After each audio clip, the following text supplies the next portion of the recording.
Rasul SAW mengatakan, balighu anni walau ayat, sampaikan dari aku walaupun satu. Bismillahirrahmanirrahim. Assalamualaikum warahmatullahi wabarakatuh.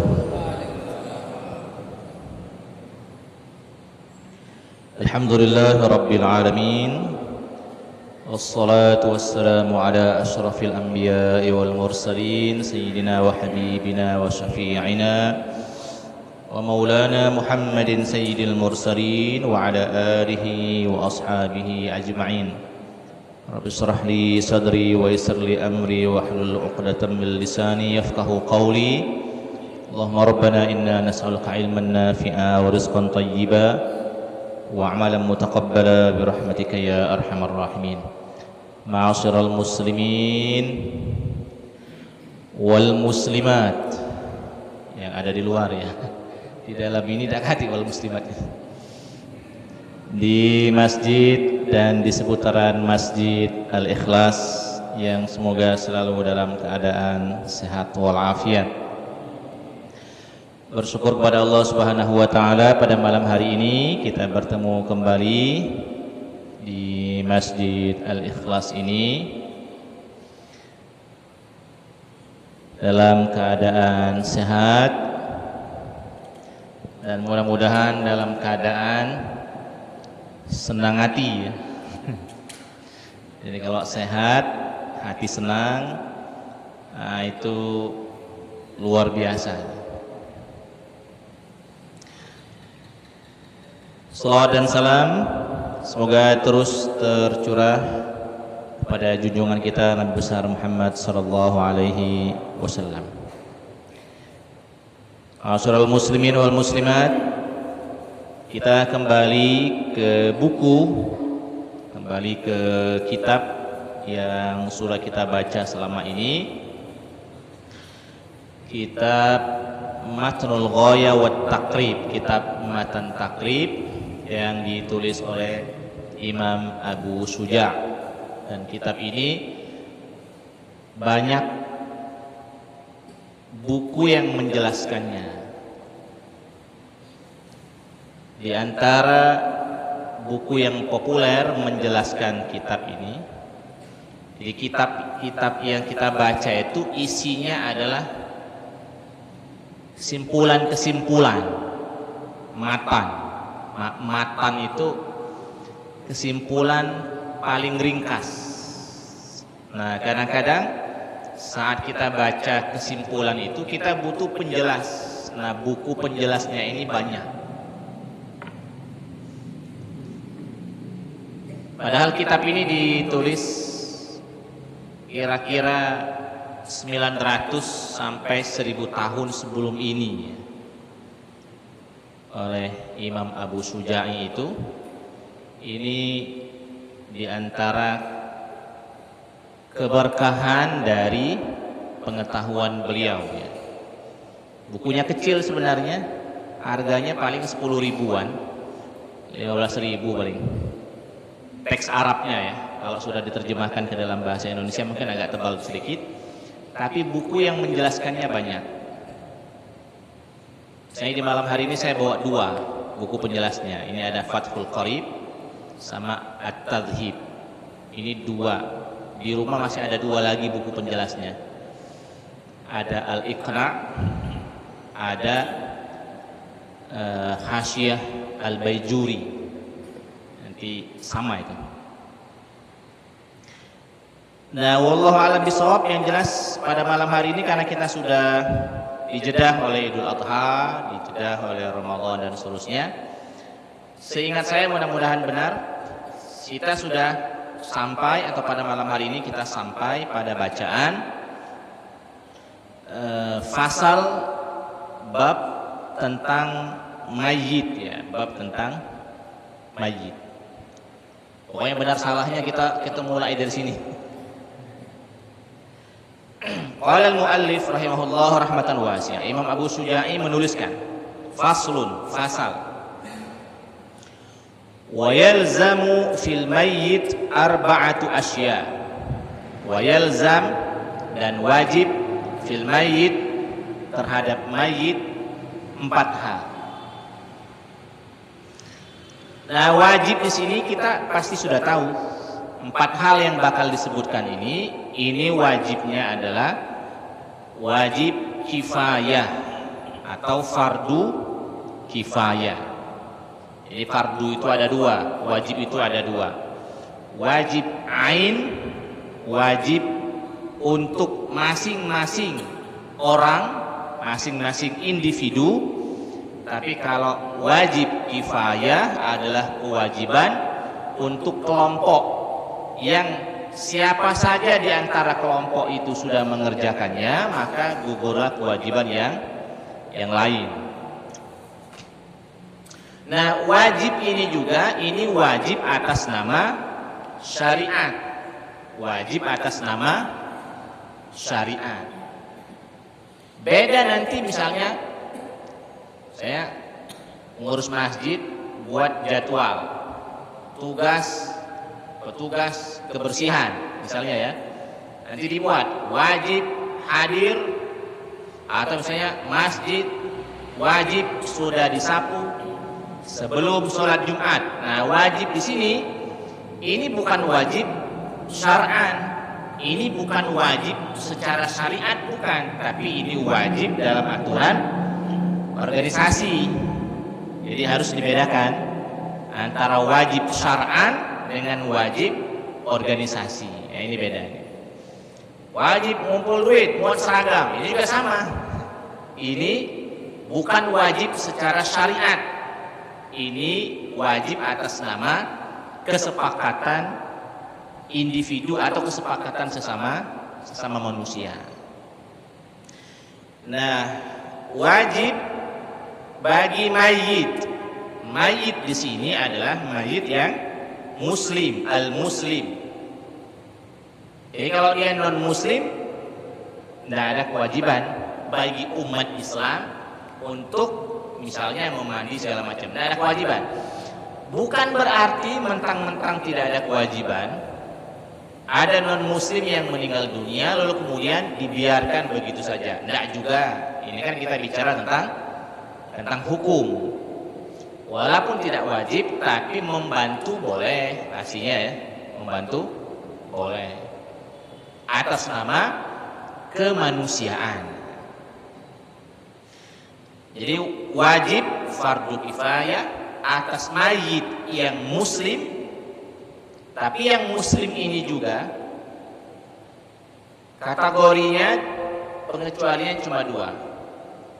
Asalkan dia bukan dalam keadaan muhrim, bukan dalam keadaan sedang berihram, bukan juga karena mati syahid dalam peperangan, bukan juga karena mati syahid dalam peperangan. Kalau ada orang yang sedang ihram, sedang haji, meninggal dunia, wafat, ya nanti ada pengecualian dari 4 hal ini. Misalnya nanti saat membungkusnya, diantaranya adalah tidak seperti membungkus mayit standar. Kalau orang yang meninggal dalam keadaan ihram, nanti mukanya dibiarkan terbuka, jangan ditutup, biarkan terbuka begitu saja. Dan orang yang mati syahid, nanti pengecualiannya, syahid yang dimaksud terutama ini adalah kalau dulu ya, peperangan antara muslim dengan kafir, kemudian meninggal. Nah, ini orang yang mati syahid ini dikuburkan tanpa dimandikan dan dikuburkan tanpa dikafani, langsung dikuburkan begitu saja. Plus darah-darahnya, plus pakaian-pakaiannya. Nah, itu yang terjadi dalam banyak peperangan saat Rasul menguburkan para jenazah sahabat Rasul yang meninggal dalam peperangan.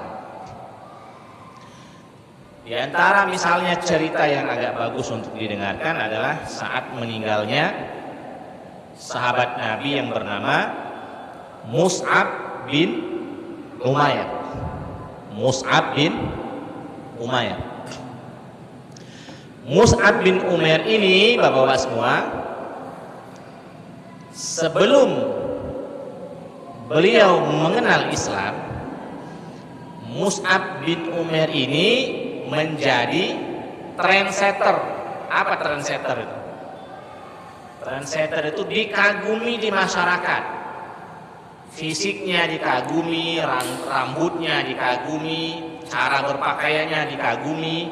Oh, ini artis kira-kira ya. Ini artis. Bahkan aromanya dikagumi. Aroma parfumnya. Oh, ini lebih dari artis nih. Trendsetter. Coba lihat kalau kita tanya anak-anak muda, model rambut siapa? Oh, ini model rambut kalau dulu ya, ada David Beckham kan? Cagak-cagak saya kan? Ya, ini model rambut David Beckham. Nah, ini trendsetter berarti. Kita kenal tidak dengan dia, tapi dia kita jadikan sebagai idola. Nah, trendsetter itu idola. Coba lihat anak-anak kalau sedang main bola, kalau dia sebelum tendangan bebas, nah itu kan gaya Cristiano Ronaldo kan, cara berdirinya kan. Nah itu idola trendsetter. Nah Mus'ab bin Umair ini adalah trendsetternya di masa jahiliyah dulu. Ini uang berduit, biasanya trendsetter itu uang berduit. Baru-baru inilah ada trendsetter uangnya tidak berduit, cuma tidak bertahan lama. Nah itulah yang terjadi di fashion Citayam gitu ya. Itu kan sebenarnya uang yang tidak berduit, tapi akhirnya sempat viral. Ya tapi tidak lama, cara tidak berduit. Bertahannya berapa hari cuma kan Citayam gitu. Iya, Pak Haji kan juga kamu si bonge segala macam ya kan. Nah terus ini kita cerita sudah. Akhirnya Mus'ab bin Umair ini mengenal Islam karena bertemu dengan Nabi. Kemudian pesona Nabi membuat dia terpesona, akhirnya dia masuk Islam. Nah gara-gara dia masuk Islam ini akhirnya harta kekayaan kedua orang tuanya ini, memang dia masih muda dulu, lebih banyak harta orang tuanya.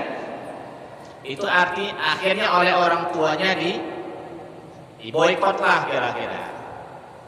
Akhirnya Mus'ab bin Umair yang dulu adalah idola, sekarang mulai turun. Gaya berpakaiannya mulai turun, gaya parfumnya mulai turun. Lebih-lebih Islam pada waktu itu baru, masih belum gagah. Ibarat masjid tidak semegah ini masjidnya, masih ala kadarnya dia. Nah jadi akhirnya Mus'ab bin Umair ini ikut Nabi, ikut berjuang, lalu kemudian beliau ini akhirnya Mus'ab bin Umair ini meninggal dunia dalam keadaan syahid. Nah, saat beliau ini meninggal dunia dalam keadaan syahid, beliau ini punya pakaian saat berperang. Yang pakaian ini kalau mukanya ditutup, ditarik ke mukanya, itu kaki kejiwaan. Kalau ditarik ke kaki, itu muka kejiwaan. Jadi mana ini? Kata para sahabat. Kata Nabi Muhammad SAW, tarik ke atas baik, tutupi muka, kemudian sisa kaki ditutup dengan rumput. Nah ini pemandangan di satu sisi menyedihkan, tapi di sisi lain membuat sahabat Nabi yang lain akhirnya iri. Iri itu begini, ini orang awalnya kan jahiliyah, Mus'ab bin Umair ini, tapi akhirnya ikut Nabi lalu kemudian menjemput syahidnya. Dulu berduit, makan sekedar hati, pakaian milih, gonta-ganti baju, parfum gonta-ganti. Tapi saat meninggal dunia, kain kafan pun tidak cukup untuk ditutupkan ke seluruh tubuh. Ini benar-benar berjuang ini benar-benar berjuang. Sebenarnya kehidupan kita di tahun 2022 ini sudah sangat enak sekali. Maksudnya kita tidak menemui lagi cerita Islam seperti cerita-cerita di buku-buku sejarah. Tidak ada lagi, tidak ada lagi. Sekarang ini kita duduk di masjid, ada AC, ada kipas angin, hambal tebal, gitu kan. Kaligrafi bagus, gitu. Dan duduk pun di sini senang hati itu. Tidak ada yang mengintai, tidak ada kan. Tidak ada yang khawatir balik ini diadang buang balik, tidak ada juga. Justru balik ini kita berencana beli martabak, beli model gitu. Balik ini kan rencananya itu nonton gitu. Dulu mana ada yang cak ini. Jadi akhirnya begini, kadang-kadang saya atas nama pribadi kadang-kadang berpikirnya begini, kalau seandainya kita hidup di zaman Nabi dulu, kira-kira model-model cak kita ini mana lah kira-kira. Model-model cak kita ini. Apa melok Nabi susah, terus terang melok Nabi itu susah. Apa melok rombongan orang yang memusuhi Nabi, dan itu agak lemah. Karena mereka lah berduit, mereka lah berduit. Cerita hijrah misalnya kan, oh itu cerita hijrah kan meninggalkan dusun, meninggalkan harta, meninggalkan ternak. Di Madinah tidak kakek janji apa-apa, tidak kakek. Aku misalnya dijanjikan sikok kapling tanah, tidak juga kan. Kalau sekarang misalnya sedak lemak-lemaknya kita paling, misalnya dulu ada program transmigrasi ya zaman Soeharto. Itu sebenarnya masih lemak karena sudah dijanjikan, difasilitasi oleh negara. Pokoknya di jalur-jalur itu banyak rata-rata pembukanya itu adalah transmigrator ya, transmigrasi. Ini ide Soekarno dalam pemerataan, Soeharto dalam pemerataan penduduk gitu. Nah ini nyimpang sedikit dari cerita Mus'ab bin Umair.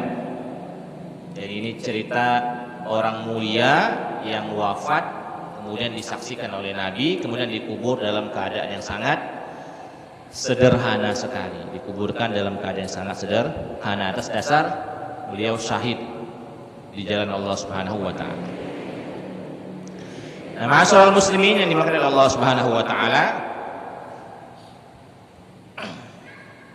Berikutnya, yang 4 itu apa saja? Yang pertama adalah ghusluhu. Yang pertama adalah memandikannya. Yang pertama adalah memandikannya.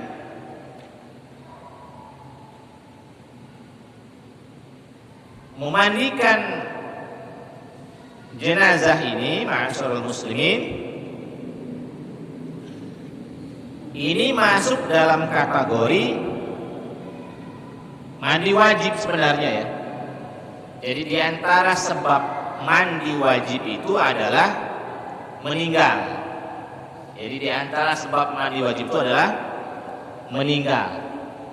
Selain dari alasan-alasan yang mungkin sudah kita ketahui ya, hubungan suami istri, keluar sperma, haid, nifas, melahirkan. Kemudian sebab yang terakhir itu adalah meninggal dunia. Ya karena orang meninggal dunia ini tidak bisa mandi sendiri, jadi harus dimandikan. Ya. Harus mandikan.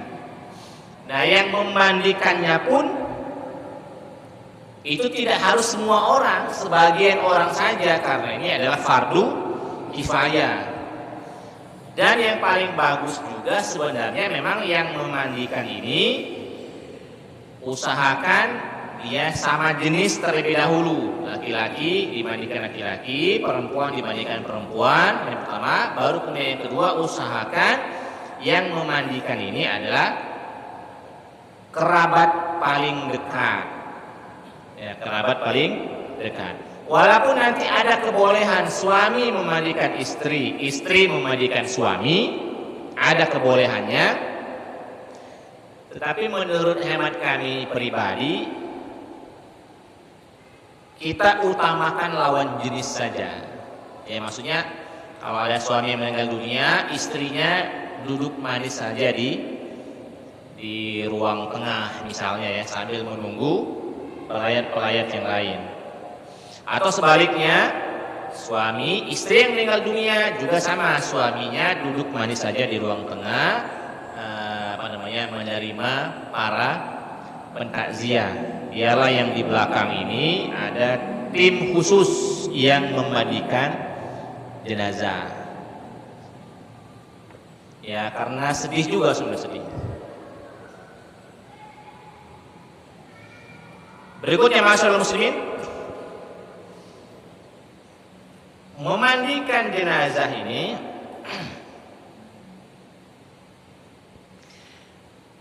sama seperti kita mandi wajib saat kita masih hidup. Jadi ini secara fikihnya dulu ya.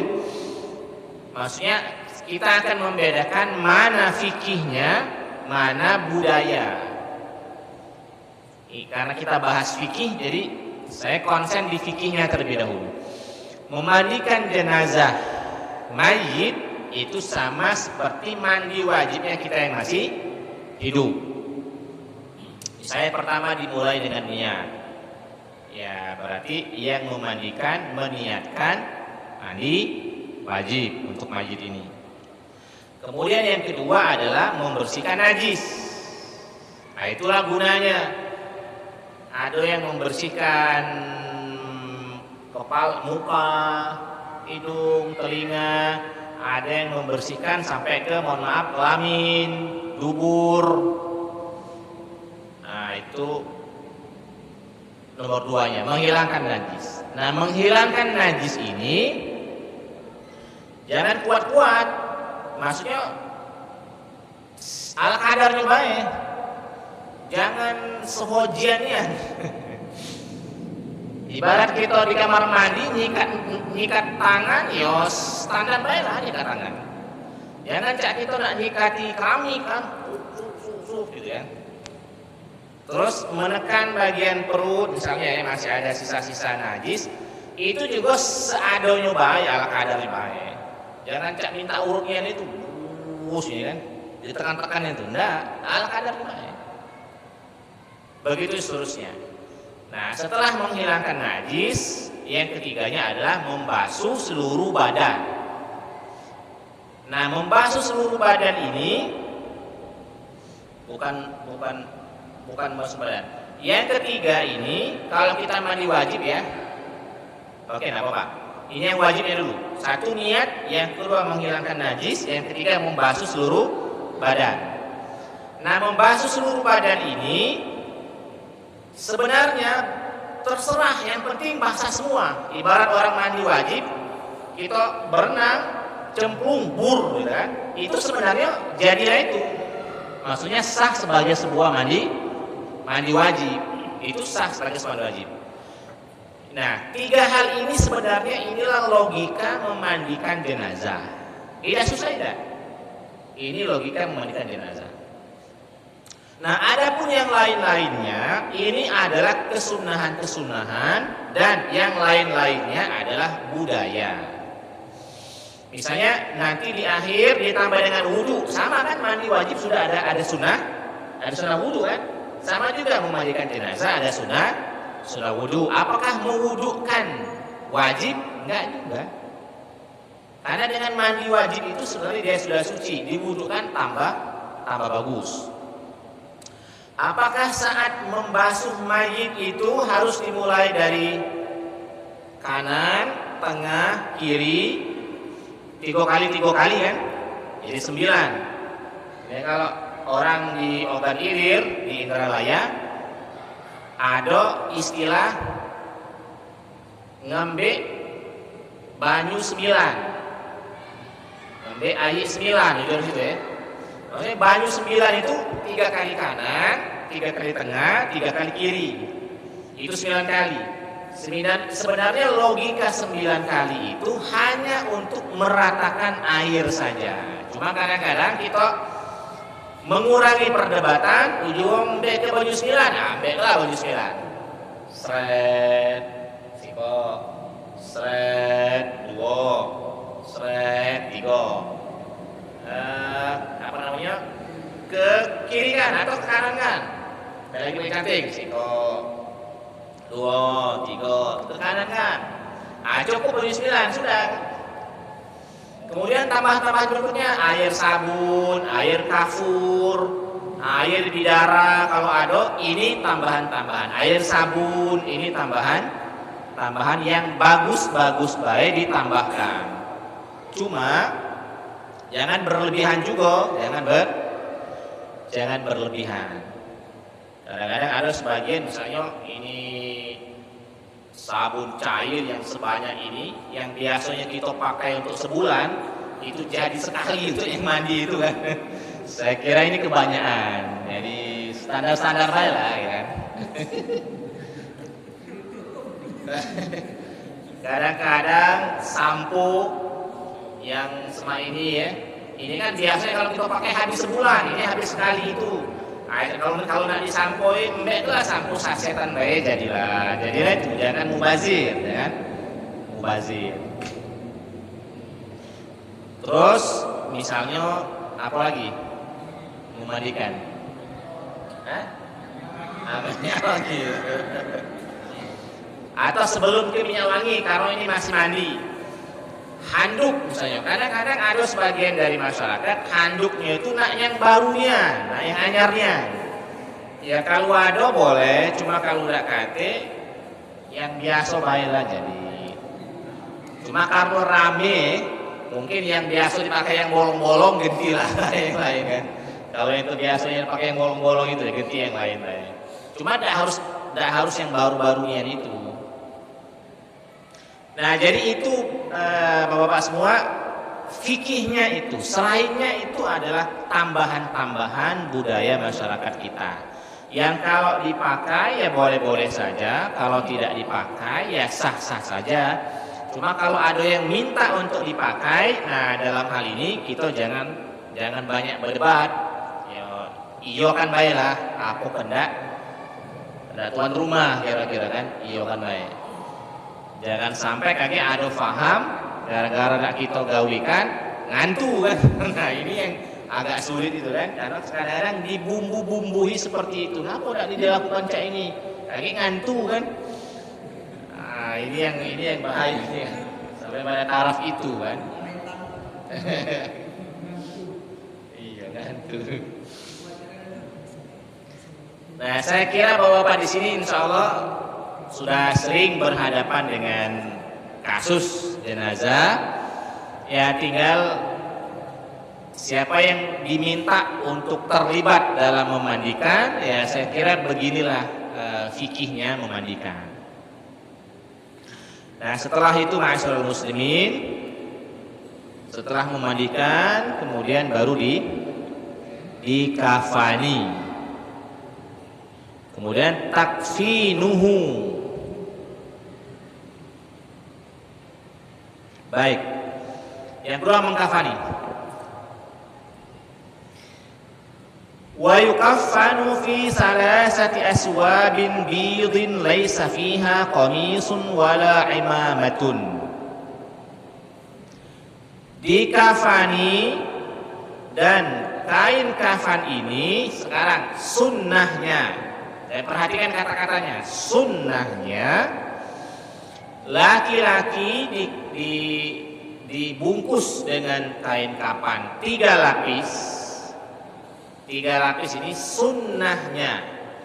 Berarti kalau nak ada 3 lapis, boleh selapis, boleh selapis. Jadi mengkafani itu logika fikihnya adalah menutup seluruh tubuh mayit. Selain dari yang tadi kita sebutkan ya, selain dari muhrim, selain dari syahid. Logikanya itu hanya berguna untuk menutup tubuh mayit. Cuma sunnahnya yang laki-laki usahakan 3 lapis. Nah 3 lapis ini sunnahnya, perhatikan kata-katanya. 3 lapis ini sunnahnya murni 3 lapis saja untuk laki-laki. Jadi bentang 3 lapis, 1, 2, 3, baru kemudian taruh jenazah, baru kemudian bungkus. Dia tidak berpola. Kalaupun seandainya ada warga masyarakat yang 3 lapis ini dibuat pola, lapis pertama baju, lapis kedua sarung misalnya ya, lapis ketiga bungkusnya keseluruhan, maka ini boleh-boleh saja. Tidak ngantri tidak? Tidak ngantri ini. Boleh-boleh saja. Cuma kalau seandainya mau lebih bagus, 3 lapis itu murni 3 lapis, tidak usah dipolakan. Ini fikihnya. Tapi kalau ada yang mau memfolakan ya silakan. Maksudnya mau dibuat baju, mau dibuat sarung, atau kadang-kadang ada yang dibuatkan celana dalam, saya kan, dibuatkan model celana dalam. Ya itu boleh-boleh saja, maksudnya bukan haram, bukan haram. Berikutnya, kalau dia perempuan, awil mar'atu fi khamsatin. Nah, kalau perempuan sunnahnya, perhatikan, sunnahnya. Jadi perempuan itu sunnahnya 5 lapis. Berarti kalau dia sunnah 5 lapis, kalau 1 lapis boleh, perempuan itu boleh hanya dibungkus dengan 1 lapis saja boleh. Cuma lebih bagus dibungkus dengan 5 lapis. Nah 5 lapis ini, perempuan ini sunnahnya dibuat pola. Polanya seperti apa? Lapis pertama baju ya. Lapis keduanya sarung. Lapis ketiganya adalah jilbabnya, khimarnya. Baru yang keempat, yang kelimanya adalah pembungkus. Kalau ada yang mau dibuatkan celana dalam itu boleh-boleh juga. Jadi ibaratnya dibuatkan baju, ya bajunya tidak usah nak berjahitnya. Jadi ibaratnya kain ditutup 2, dibuat leher kan, untuk dimasukkan. Kemudian 1 kainnya lagi di bawah untuk dilipatkan sebagai sarung. Kemudian jilbabnya juga dibuatkan jilbab. Biasanya kalau sekarang ini bukan diambilkan dari kain kafan. Sekarang ini jilbab itu jilbab datangan. Tapi jilbab datangan yang segi 4 juga, biasanya ibu-ibu galak nyari jilbab putih datangan untuk dipakaikan sebagai jilbab. Kemudian baru 2 lapisnya dibungkuskan seperti itu. Nah setelah itu dia diikat dan tali pengikatnya juga tidak ada aturan khusus, mau berapa boleh. Jadi biasanya orang pakai ganjil. Nah tujuan dari mengikat jenazah sebenarnya adalah supaya dari tempat dia wafat sampai ke kuburan itu tidak rusak kain kafannya. Itu tujuannya. Kalau seandainya anak kecil misalnya anak kecil meninggal di rumah sini, pengen dikuburkan di belakang rumah itulah, tidak diikat, tidak jadi masalah sebenarnya. Bungkusan itulah ibaratnya diputar-putar baik, kemudian setelah itu diangkat, kemudian setelah itu ditaruh di kuburan. Kalaupun diikat, kan ikatannya kan akhirnya dilepas juga di kuburan situ kan, dilepas juga di kuburan. Jadi alat ikat tali itu sebenarnya hanya dijadikan sebagai pengaman dari rumah sampai ke kuburan, dari rumah sampai kuburan. Nah, adapun yang ditambah kapas di bagian-bagian tertentu ya. Kemudian serbuk kayu, cendana dan seterusnya. Kemudian minyak wangi, itu tambahan-tambahan juga. Perempuan kadang-kadang dicelai gitu kan. Dicelai. Cuma jangan berlebihan baik, karena kita ini bakal nemu malaikat. Kemudian kadang-kadang dikasih bedak, ini sebagian ya. Kadang-kadang ada juga yang dikasih lipstik tapi tidak banyak, hanya sebatas tempel-tempel. Ya saya kira atur sajalah ya, jangan berlebihan. Kemudian kadang-kadang juga dipasang minyak wangi ya di kain kapan. Nah cuma kadang-kadang juga ada yang menuliskan kalimat la ilaha illallah di kening ini ya. Nah, yang itu saya tidak tahu maksudnya secara fikih apakah memang ada anjurannya atau itu hanya sifatnya budaya saja yang menuliskan kalimat la ilaha illallah di keningnya. Ya maksudnya kalau tidak dituliskan la ilaha illallah ya udah apa-apa. Bukan berarti kalau tidak dituliskan la ilaha illallah muncul tulisan kafir, bukan. Enggak, insyaallah enggak. Ya, jadi banyak penemu di masyarakat kita. Seterusnya baru kemudian disolatkan, ya seperti biasa sholat jenazah, sholat mayit, 4 takbir, kemudian rakaat takbir pertama membaca ta'awuz bismillah al-fatihah, takbir kedua membaca sholawat sekurang-kurangnya Allahumma sholli ala sayyidina Muhammad wa ala ali sayyidina Muhammad, takbir ketiga membaca doa, ya doa apa saja sebenarnya boleh, Allahumma ighfir lahu warhamhu, Allahumma ighfir laha warhamha. Kemudian takbir yang keempat adalah doa juga, Allahumma la tahrimna ajrahu, Allahumma la tahrimna ajraha, dan seterusnya. Setelah itu langsung salam kanan dan salam kiri. Selesailah sholat jenazah. Adapun mendoakan lagi setelah sholat jenazah ini boleh-boleh saja. Kalaupun seandainya setelah salam kanan salam kiri mayit langsung dibawa ke kuburan, itu juga boleh-boleh juga. Maksudnya itu biasa baik, maksudnya tidak ada yang lebih utama. Bagus galau lah kira-kira ya, bagus galau. Kalau mereka yang berdoa lagi setelah salam kanan salam kiri ya berarti mereka menambah doa. Kalau seandainya tidak didoakan lagi bukan berarti mayit ini tidak doakan, bukan. Karena di dalam sholat itu masing-masing kita sudah berdoa, terutama di takbir ketiga dan keempat. Bahkan di takbir ketiga dan keempat itu masing-masing di antara kita ini berdoa semua. Allahumma ighfir lahu warhamhu. Kalau doa bersama kan satu berdoa kita cuma mengaminkan. Tapi kalau doa dalam sholat tadi masing-masing kita menyebut satu persatu. Allahumma ighfir lahu, Allahumma la tahrimna ajrahu. Ya sama-sama pakam lah kira-kira kan, sama-sama pakam. Karena ada di sebagian masjid yang sudah salam kanan salam kiri sudah mayit langsung dibawa. Ada juga di sebagian masjid di rumah salam kanan salam kiri ditambah doa lagi. Berikutnya datang ke kuburan, kemudian di kuburan seperti biasa digali kuburan. Berapa meter galian kuburan sebenarnya tidak ada juga anjuran khusus. Hanya berguna sebenarnya berapa meter itu supaya mayit ini aman dari pencurian, aman dari hewan buas, binatang buas, aman dari yang lain-lain. Ya diatur saja mau berapa meter standarnya. Kalau panjang pasti menyesuaikan dengan ukuran jenazah.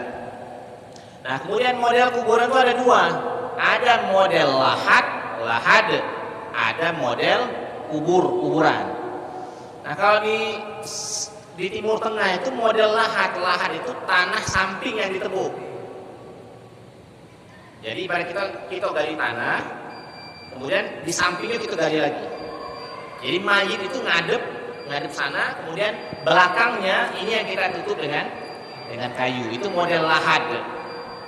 Kalau kita ini model kuburan biasa ini. Digali, di dalamnya ada galian lagi.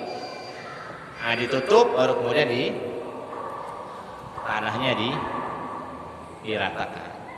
Saya kira ini dulu yang saya sampaikan. Setelah Isya kalau ada pertanyaan boleh.